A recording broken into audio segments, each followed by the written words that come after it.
So long, suckers! Why would a senior-most executive step down after working at a company for 30 years when he himself founded the company as well? And especially when he isn't retiring either. A few days back, there were reports that Brian Fleming, the head of Sucker Punch Studios, is stepping down. On hearing that, a lot of people jumped at the conclusion that Ghost of Yōtei flopped and for that he got fired and the chuds have won. Now, at first I assumed that the guy was probably retiring, so I didn't really think too much of it, but then I came across his LinkedIn post a few days ago and that told a different story, which I'll talk more about in just a bit. The important thing to understand first is that Ghost of Yōtei didn't outright flop. And if reports about the budget being somewhat similar to Ghost of Tsushima are true, then it's not a stretch to think that it made a lot of money.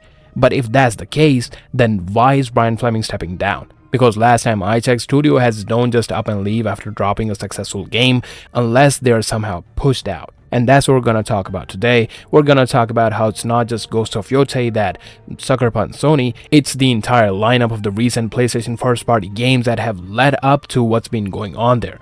Now, let's first talk about Ghost of Yōtei.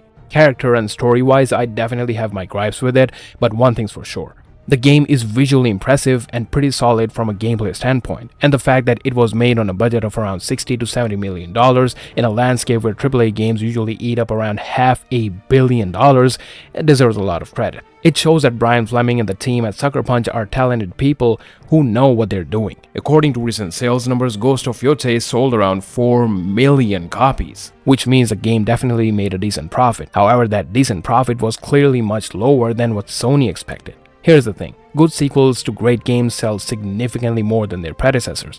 Assassin's Creed 2 sold a lot more than Assassin's Creed 1.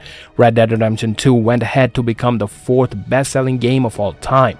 And if we strictly talk about console exclusives, then Halo 2 sold way more than Halo 1, Uncharted 2 sold significantly more than Uncharted 1, I mean you get the point. After Ghost of Tsushima's exceptional performance, it's only natural for Sony to believe that a sequel would outperform it. And to be very honest, it actually should have, cause the first game already laid a pretty solid foundation, but according to recent reports, the sales of Yotei were down by 16 to 20%. Now the game journals instantly bring up the lockdown or the installed base as an excuse, but no one stops to think that maybe, just maybe, Ghost of Yotei wasn't up to the mark.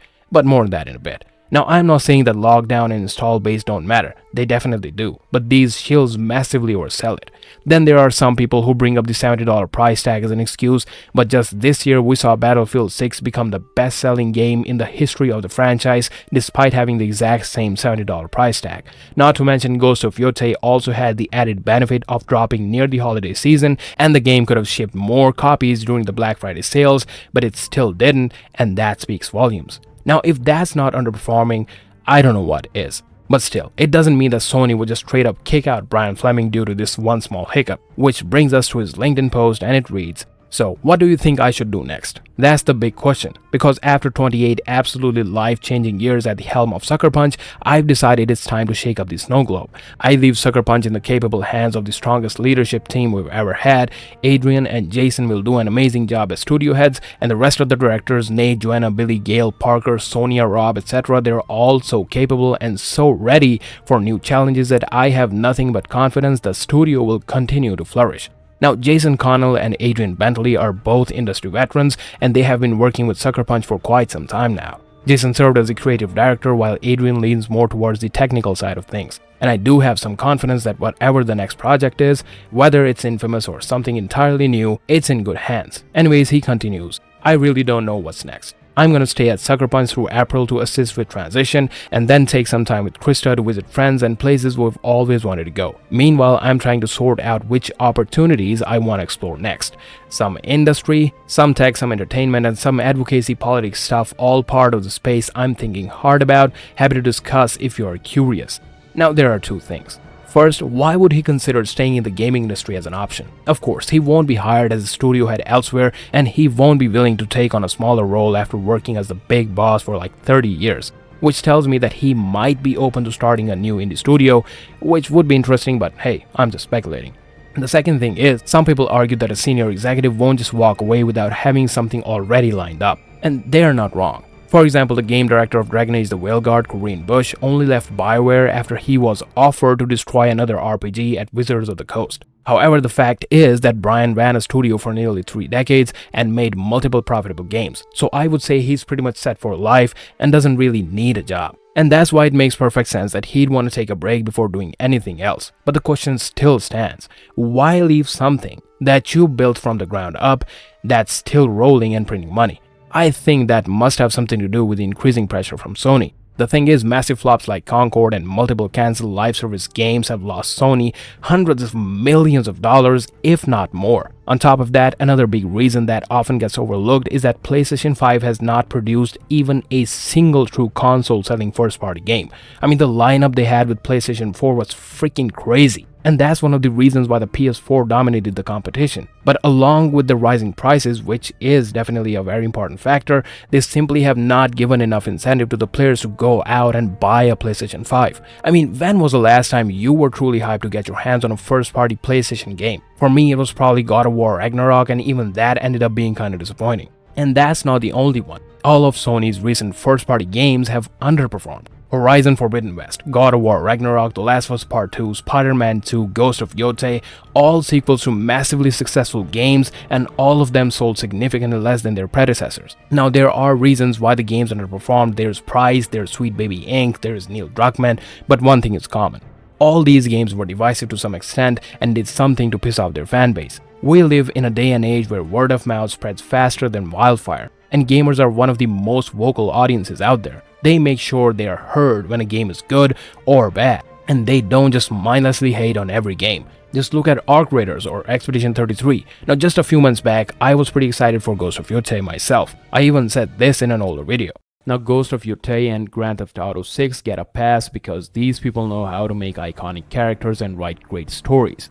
In my defense, I was young and stupid, okay? Now, I was so optimistic about Ghost of Yōtei that it didn't really bother me that they replaced Jin Sakai with whatever the this is. So my opinion doesn't come from a blaze of bias. And if you want more no bullshit gaming content, consider subscribing to the channel and do all the YouTube stuff, like, comment, share. Your help really means a lot. Thank you.